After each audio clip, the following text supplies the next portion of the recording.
kumbama mwana na nzambe kumbama na yo kumama nkolo Yesu kumama kumama mwana na nzambe kumama kumama nkolo Yesu kumbama kumama mwana na nzambe kumbama na yo kumama nkolo Yesu kumama kumama mwana na nzambe kumama papa to tomboli yo mwana twana pema kumbama tone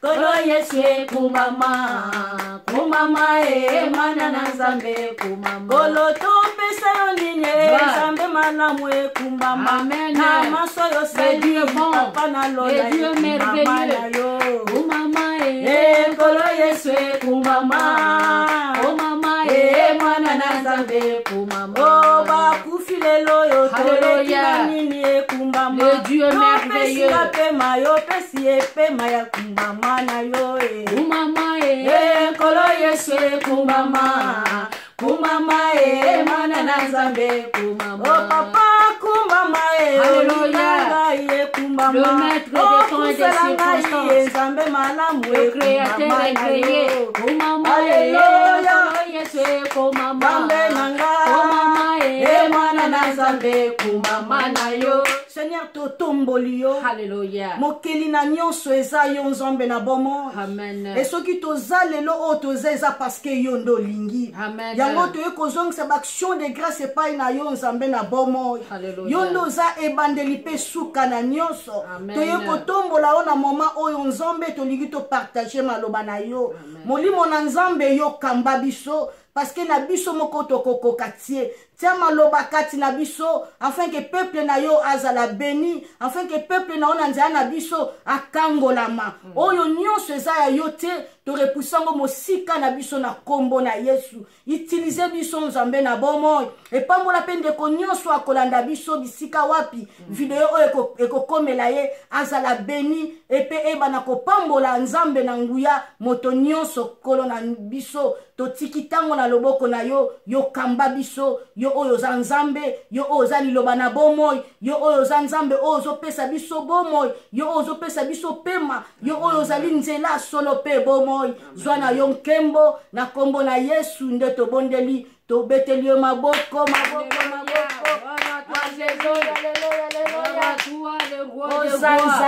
Le Seigneur de gloire, le Dieu merveilleux, le Dieu compatissant. Oh, le tout-puissant, El Shaddai, oh, Jésus, merci. C'est toi, l'agneau de Dieu, Topesio, merci.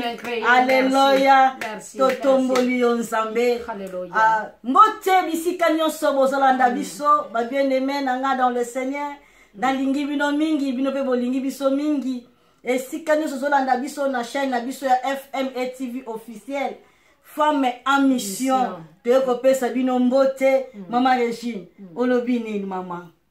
Mbote, ma chef Mbote, ma peuple de Dieu à travers le monde entier. Oyo nyonso zolanda biso, na oya kolanda biso.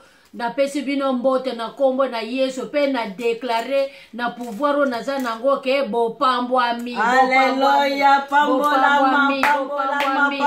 Alléluia. Na pouvoir o nzambe apesi biso à travers molimo na ye to ekoloba ke bo pambwami. Amen. Nzambe azamalamu. Et toza toujours ko continuer na thème na biso. Femme comme l'enfant de Dieu. Oyo tozo lobela ba vertu autant que moi na nzambe. To lobela ki ke to ko lobela ba le si-vertu ya base ya vie chrétienne ya moto. Et na si-vertu wana to lobela ki la sainteté. Tolobela ki la soumission, tolobela ki la vérité, tolobela ki l'honnêteté et tolobela ki la douceur. Lelo to komi na verti ya suka Maman Régine. Tolingi tolobela le respect. Eh Maman Régine. Maman Josephine. Nzamba zalokumu. Azalokumu mama. Tozolobela le respect. Totangi na makomi na Nzambe na Deutéronome 8:6 Bible lobi na bisoni. Ya solo nazotanga na kombo na Yesu. Amen. Deutéronome chapitre 8, le verset 6, je lis.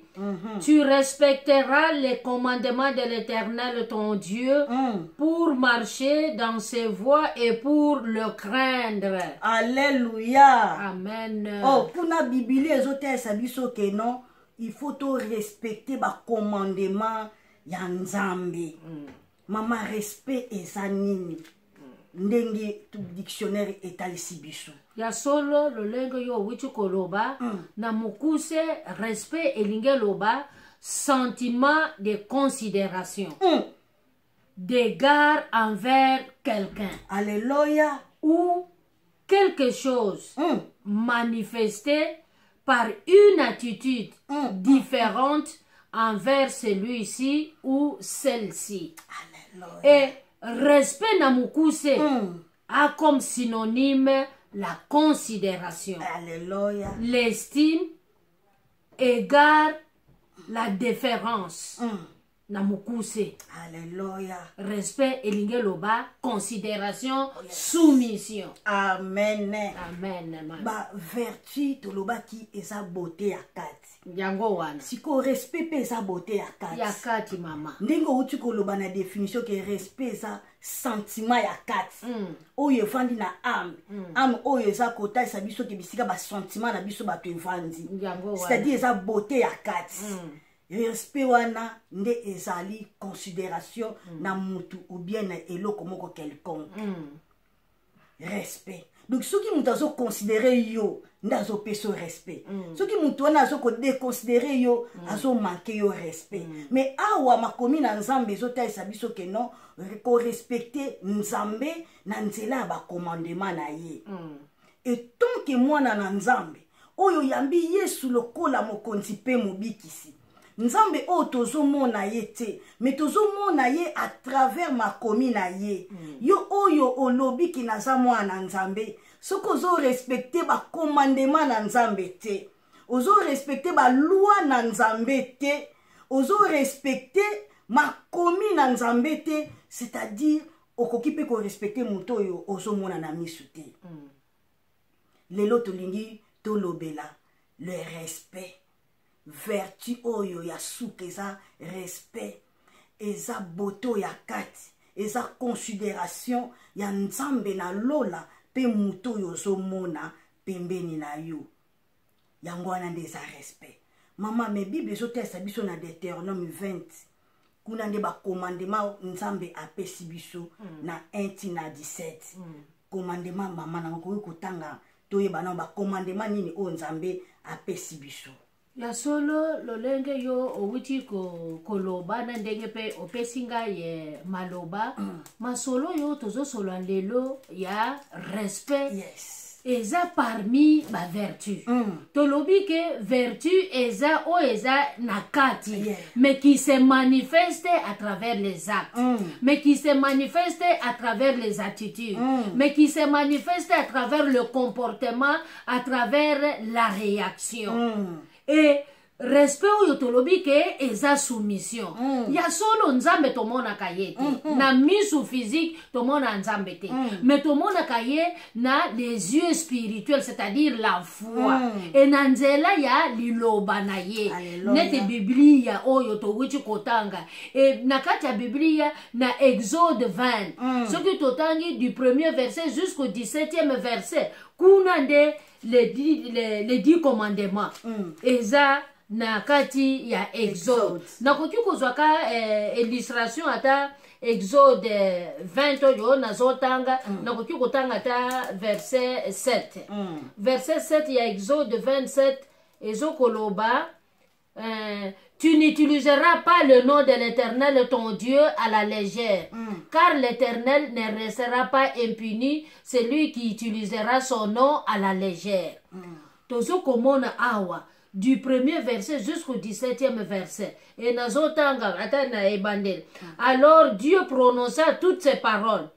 Je suis l'Éternel ton Dieu qui t'a fait sortir d'Égypte, de la maison d'esclaves. Tu n'auras pas d'autre Dieu devant toi. Tu ne feras pas d'esculpture sacrée ni de représentation de ce qui est en haut dans le ciel, en bas sur la terre et dans l'eau, plus bas dans la terre. Tozomona soki totangi nyonso wana na 17 ezokoloba les 10 commandements. C'est-à-dire esengeli to respecter Nzambe à travers les 10 commandements. Alobi ke okotanga kombo na Nzambe en 20. Okomona mutu asali mbeba, est-ce que mutu asali ona komba Nzambe? Au nom de Jésus, au nom du Seigneur, je ne pas faire ça. Mais nakata mutema na ye yende mutu asali yako. Et loko ezalaki wa nana zui, o ngai te ngana yebite. Na kombo na Yesu ngane moto na zute. Et parmi badi commandement na lobi okoboma te. Ndenge to wuta ki koloba la fois passée par la douceur. To loba ki ke na douceur mususu moni to maloba to bimisaka eboma.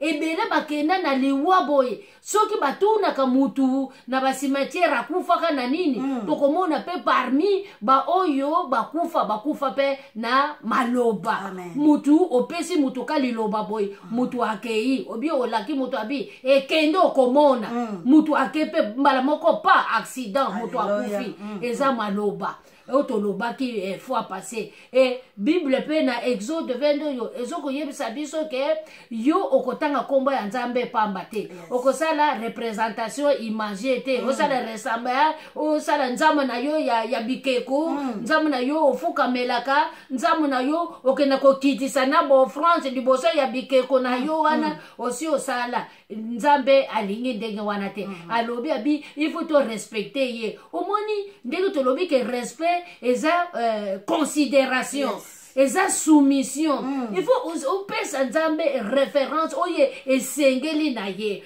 po o respecter mutu il faut yeba ye Nzambe oyo biso tozoko solola na pokwa lelo na grâce na ye azana ne ponanga aza mokeli nanga ponanga aza mobikisi il est tout pour moi il est mon avocat il est mon substitut il est mon absolu il est mon maître il est mon conseiller et il est mon héros de combat celui qui m'a investi le pouvoir. Nzambo oyo ngana yebi oye asala pona nga. Ngana lobaka soki na ye na mboka oyo. Mami zaka grâce. Alléluia. Izaka faveur oyo ye asali nga. Et sengele po na yeba mone po respecter mutu ango il faut yeba ye. Azanani. Pona ngai donc azamokeli na ngai. Oyo asali nga lolenge ngana azali. Alors ezoko loba pe koyiba te. Kofinga te miso paipa il faut pas envier ndaka moninga na yo ko envier te mobala moninga na yo ko envier te bana moninga na yo ko envier te tu peux apprécier okoki ko loba ekela mo kitoko mami olati bien mais ça te que ekoma envie ekoma motema likunya prochainement na kosala donc na koleka ye na kolakisa ye te Nzambe masolo biso tozo solola Nzambe na biso alingi biloko wana te esengeli kotosa Nzambe et okotokotosa ye par rapport na les 10 commandements par rapport na maloba na ye ye alobi koboma te ye alobi kokosa te elobi kofinga te elobi kosala ekobo te nzoto oyo eza tempelo ya molimo mosantu ye pe alobi na kati ya Biblia ke mwasi na mwasi aza na mobali na ye il n'est pas bon que l'homme soit seul c'est pourquoi l'homme quittera son père et sa mère s'attachera à sa femme et ils deviendront une seule chair. C'est pour dire que ekobo mobali akoki kosala ekobo te mwasi pe akoki kosala ekobo te et tout ça eza nakati parmi les 10 commandements oyo Nzambe apesi biso et tokoki koloba te ke tozo respecter Nzambe ozo sala lisusu le contraire okoki koloba te ke ngana respecta Nzambe mais ozo yiba ngana respecta Nzambe ozo boma ngana respecta Nzambe ozana na Nzambe na yo ya singa loketo ozana Nzambe na yo ya parfum na yo ozana Nzambe na yo ya big na yo soki big vert soki big noir soki big rouge ozana Nzambe na yo ya bag na yo magique tiaka yo moko yebi makambo yo salaka wana eza koza kolekisa tango Nzambe azakona te o ayebi Nzambe azana nazokotosa ye azokorespecte ye esengeli pe a respecter ye par rapport na maloba na ye par rapport na les 10 commandements o eza résumé na nyonso Nzambe apambola yo mama Regine Ngamba na ndengi outi kufongola penza na muzindo na yango na teme na biso tozolobela le respect considération ya mutu ndeko yo zolanda ngai est-ce que considéra mutu aza pembeni na yo considération eza vertu eza beauté ya kati mais ese manifestaka na ndengi tozoko vivre na entourage na société est-ce que yo considéra bana na yo est-ce que considéra mwasi na yo pe mobali na yo pasteur est-ce que considéra ka ba collaborateur na yo est-ce que considéra ka ba ndimi o bazoya na etonga est-ce que mon ndimi o yo zo mona kaza na eka bongo bongo est-ce que considéra ka etant que âme o nzambe atie pembeni na yo kula zolo bana biso toza na respect na bato tozomona pe na biloko oyo toza na yango est-ce que yo considéra ka bato lelo nzamba azotalisa biso ke soki oyambi yesu lokwa mokonzi pe mobikisi soki obengami mwana na nzambe soki obengami disciple esengeli na yo oza na respect kaka na bato te na biloko na nzambe na kati na etonga lolenge nini yo ose comportaka na kati na etonga lolenge nini oyo outilisaka biloko oyo eza na église na nzambe lolenge nini etonke mwana na nzambe tango ozokota na église eza wenzi te église eza soki place nini to ozokota est-ce que okotaka na église na nzambe na respect est-ce que tango ozokota na église na nzambe ovandaka na respect est-ce que tango ozokota na église na nzambe tango bazopeso place ozwaka ngo na respect orespectaka bato baza liboso na yo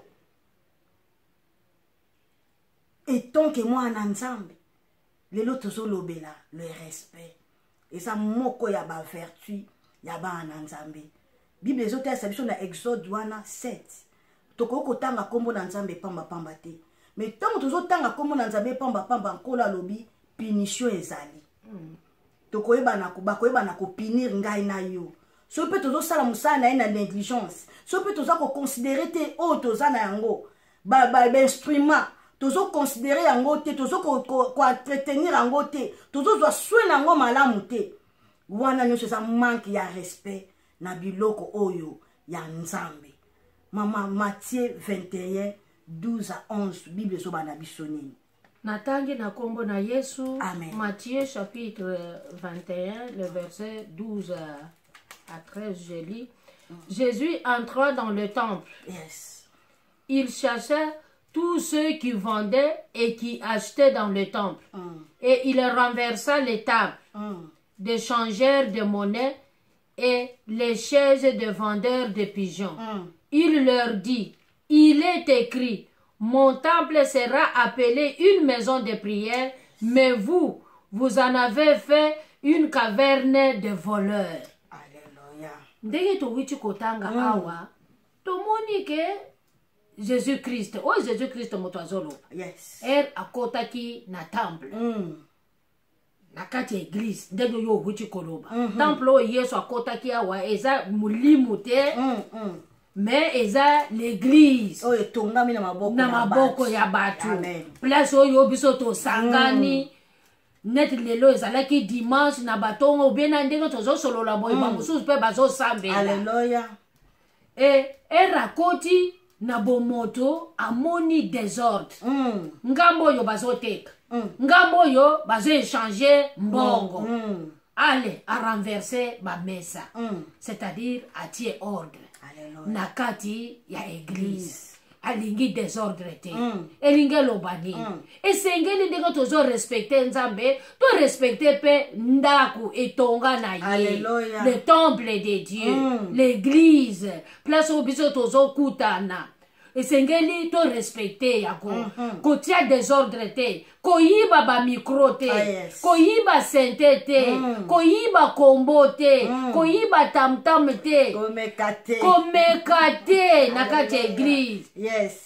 Et désordre pété, c'est-à-dire ba komboli kotia salité te na kati ya ndako ya nzambe koloba te koponga naza pasteur nga naza mwana pasteur nga naza na famille ya pasteur église oyo eza église na biso nakoki kosala oyo nga nalingi eza ya noko na ngai eza ya tamwasi na ngai eza église ya pasteur te eza église ya nzambe pasteur aza instrument pasteur aza serviteur esengeli mama esengeli papa esengeli elenge oyo nyonso azokolanda biso bisika yo ozali ndenge totiaka baordre na ndako na biso to entretenir koleka ndako ya nzambe po eza esika papa etokobondela akoya oyoki yesu alobi abi ndako ya papa eza ndako ya priere me ndako ya papa eza ndako ya matongi te etozokomona commerce koma kosalama na église mami alleluya mama come on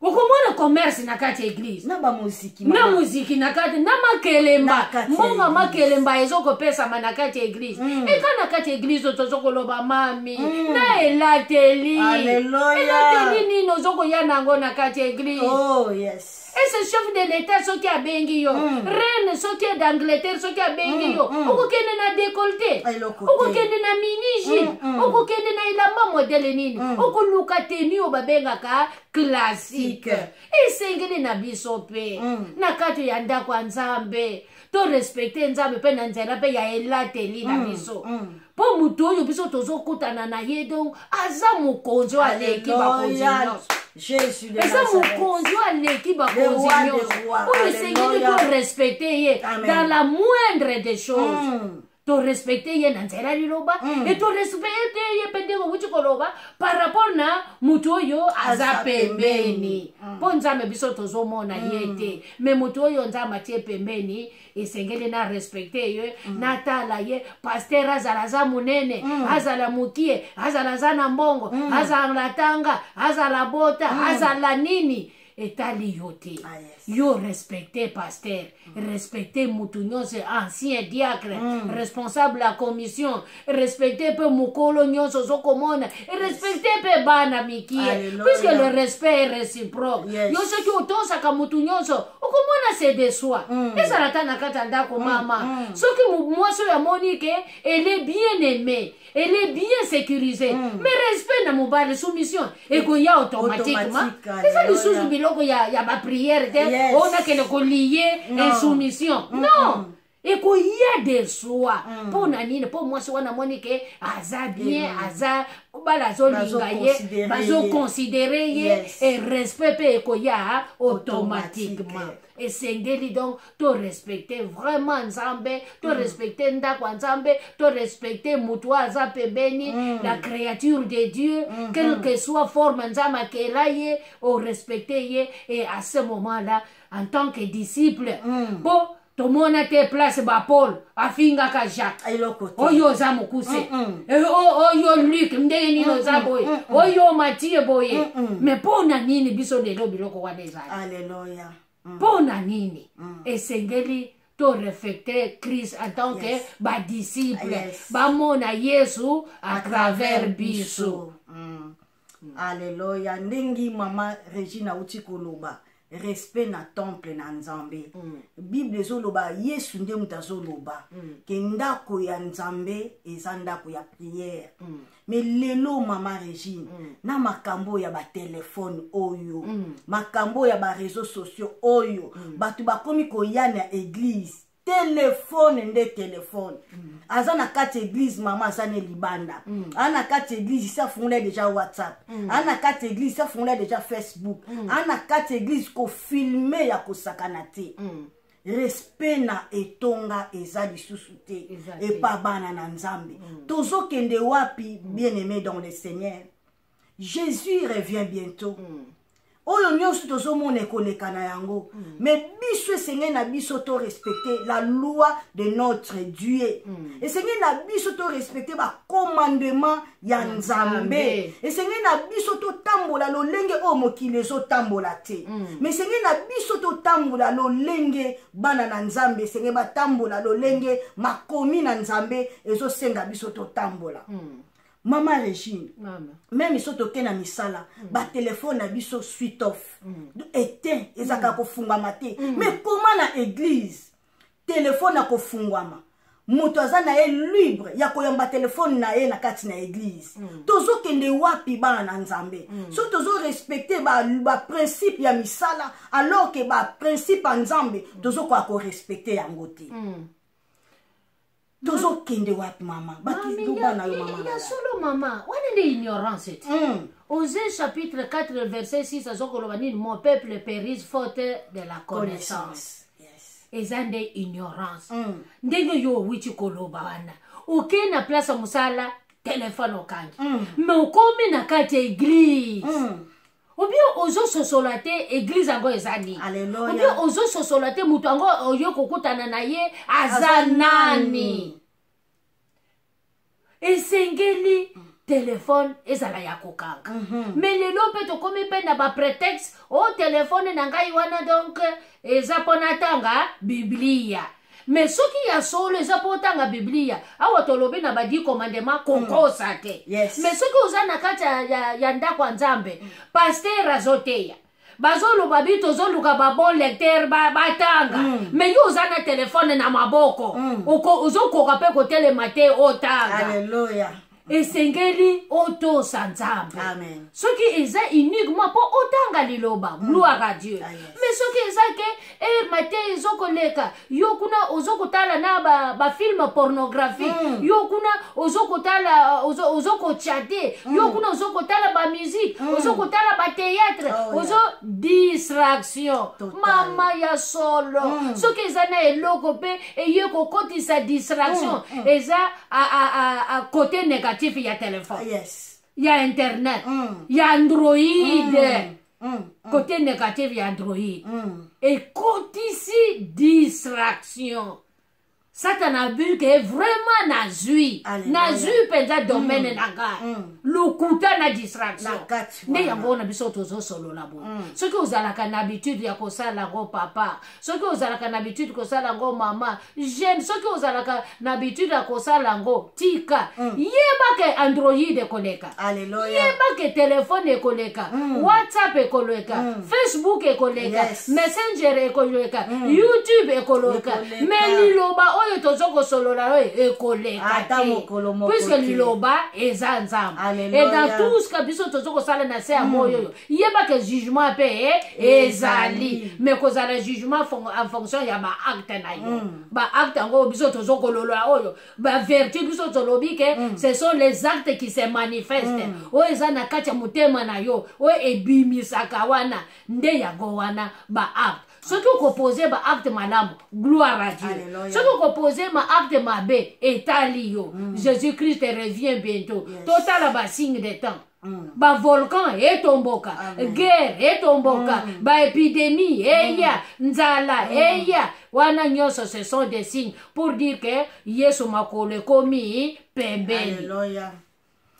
Nzamba pambola yo mama Régine awa na définition ote koloba na biso ke respect za considération ya moto ozomona te pe moto ozomona za pembeni na yo lelo kaka sujet ya telefone to ozongela ngo pe na muzindo na yango tokozongela ngo mama na ba couple papa au lieu à considérer maman comme mingi ko considérer téléphone na ye maman comme kaka na téléphone bana na ba téléphone vraiment bolingo esili ambiance familiale ezali susute considération wana ezali susute mutna mutu akomi kaka na téléphone na ye tika nzambe asunga biso bino obolandi biso na chaîne na biso ya FM et TV officiel na émission na biso femme en mission et maloba o yeli yo pe yeli ngai respect eza moko ya ba vertu kati na biso ba na nzambe o abenga mwana nzambe sengeli aza na respect